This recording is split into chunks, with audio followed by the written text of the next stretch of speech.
Let me show you how to create this drop shadow effect in Photoshop. Write your text and then draw a rectangle like this. Adjust its corner from here, or you can adjust them from the Properties panel. Now go to Layer Style and choose Drop Shadow.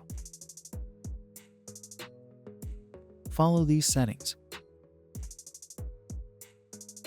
When you finish, press OK. Right-click here and choose Create Layer. Now we have the shadow on a different layer. Press Ctrl-T. Right-click and choose Warp. Let's adjust the corners like this. Follow these steps.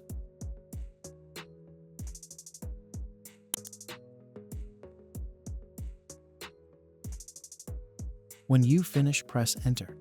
That's it. Hope you liked it. Subscribe to my YouTube channel for more tutorials. Also watch other tutorials in my channel.